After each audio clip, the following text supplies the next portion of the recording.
Hello friends, good afternoon to all. मैं सोनाली सिंह आप सभी को आज बताने वाली हूँ पीयर ट्यूटरिंग के बारे में, जिसे हिंदी में कहा जाता है सहयोगी अनुशिक्षण।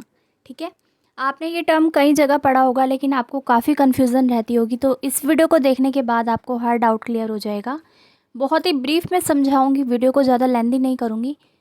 वीडियो शुरू करने से पहले आपको बता दूँ कि हमारा प्रीवियस वीडियो देख लीजिएगा, मल्टी सेंसरी टीचिंग के ऊपर है।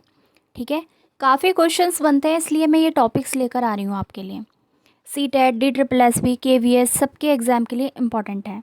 चलिए शुरू करते हैं। और यहाँ पर आपको लिखा दिख रहा है पीयर ट्यूटरिंग। ठीक है, यानी कि सहयोगी अनुशिक्षण।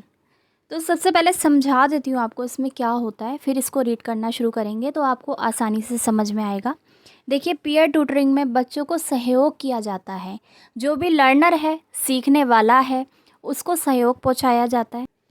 तो ये सहयोग किसके द्वारा पहुंचाया जाता है? वो है उसका समकक्षी हो सकता है, ठीक है, या फिर कोई अध्यापक भी हो सकता है। तो इस तरीके की जो टीचिंग होती है वो कैसे होती है उसके बारे में बताऊंगी।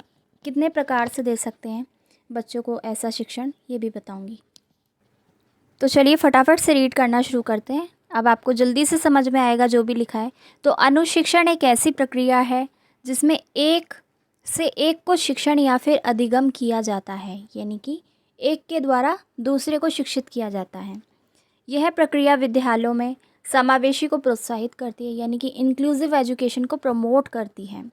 इसमें एक व्यक्ति जो वरिष्ठ या पुराना विद्यार्थी हो सकता है, या फिर कोई विशेषज्ञ स्पेशलिस्ट टीचर हो सकता है।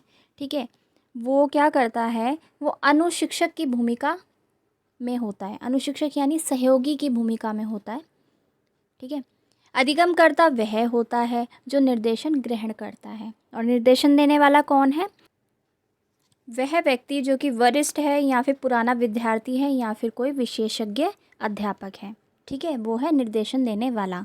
तो अनुशिक्षण बालक की विशिष्ट आवश्यकताओं की पूर्ति के लिए प्रयोग में लाया जाता है, यानी कि उनकी टीचिंग को इफ़ेक्टिव बनाने के लिए इसका प्रयोग किया जाता है, जिसमें बालक की निदानात्मक और सहयोगात्मक निर्देशन किया जाता है। ठीक है, अब बच्चे को कोई समस्या आ रही है, ठीक है, कुछ भी चीज़ सीखने में, तो उसमें निदानात्मक प्रक्रिया का इस्तेमाल किया जाएगा। तो इसके लिए सहयोगी अनुशिक्षण का सहारा लिया जाता है।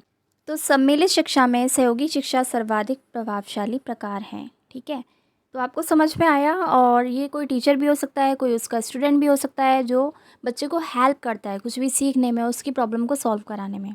तो इसी को कहा जाता है पीयर ट्यूटरिंग। थोड़ा और डिटेल में इसको समझ लेते हैं। यह एक ऐसा विषय है जिसकी ओर भारत में बहुत कम ध्यान दिया गया है, क्योंकि स्टार्टिंग में क्या होता था, टीचर क्लासरूम में आते थे और पढ़ा के चले जाते थे। ठीक है, वहाँ पर ये चीज़ें जो हैं अप्लाई नहीं की जाती थी स्टूडेंट्स पर, है ना। जो अच्छी अच्छी शिक्षण विधियाएं पहले इस्तेमाल में नहीं लाई जाती थी, लेकिन अब क्या है, शिक्षा को छात्र केंद्रित बना दिया है। स्टूडेंट को आधार बनाकर उनके जो मानसिक योग्यताएं हैं, ठीक है, उनकी जो प्रीवियस नॉलेज है, उसको आधार बनाकर टीचिंग की जाती है अब। तो पहले जो है इसमें ध्यान बहुत कम दिया गया था भारत में। इसमें निर्देश देने वाले बालक का ही कोई सहयोगी होता है। इसका अर्थ ये है कि बालक दूसरे बालक को एक एक करके पढ़ाते हैं। ठीक है, अब हमें ये समझ आ गया कि पढ़ाते हैं। तो देखिए, ये दो तरह से होता है। ठीक है, एक होता है आयु भेद अनुशिक्षण, और दूसरा होता है सम आयु अनुशिक्षण। अब आयु भेद अनुशिक्षण में क्या होगा, जो अधिगम करता है, सीखने वाला है, उसकी एज में और सिखाने वाले में काफ़ी डिफरेंस होगा। लेकिन सम आयु अनुशिक्षण में क्या होता है कि उसका जो समकक्षी है, ठीक है, उसकी ही आयु का बालक उसको पढ़ाता है। ठीक है, तो कुल मिला के आपको समझ में आया कि जो पीयर ट्यूटरिंग होती है वो दो प्रकार से होती है। पहला इसमें प्रकार था आयु भेद अनुशिक्षण, ठीक है, जहाँ पर अलग अलग एज के सीखने सिखाने वाले होते हैं, और यहाँ पर क्या होता है, सिमिलर एज के सीखने सिखाने वाले होते हैं। देखिए, सम आयु अनुशिक्षण वह निर्देशन होता है जिसमें अनुशिक्षण प्रक्रिया में समान आयु के स्तर के बालकों का शिक्षण शामिल होता है। जिस प्रकार का भी सहयोग अनुशिक्षण अपनाया जाता है, यह सप्ताह में 2 बार वर्तनी, हस्तलेखन, अंकगणित या फिर सामाजिक व्यवहार सिखाने में प्रयोग में लाया जाता है। तो अब आपको समझ में आया पीयर ट्यूटरिंग। चलिए अब इसके लाभ मैं आपको बता देती हूँ। सबसे पहले तो इसमें क्या होगा, क्लासरूम में एक पॉजिटिव इन्वायरमेंट आएगा, क्योंकि सभी बच्चे मिल बांट के पढ़ेंगे। ठीक है, एक दूसरे की हेल्प करेंगे। दूसरी चीज़, यहाँ पर प्रतिस्पर्धा बढ़ेगी, बच्चों में कंपटीशन बढ़ेगा। ठीक है, सीखने के लिए वो प्रेरित होंगे। और यहाँ पर जो क्लासरूम में जो सामान्य बालक होते हैं और विशिष्ट आवश्यकता वाले बालक होते हैं, वो दोनों आपस में मिलके सीखेंगे, तो उससे समावेशी शिक्षा की सार्थकता सिद्ध हो पाएगी। ठीक है।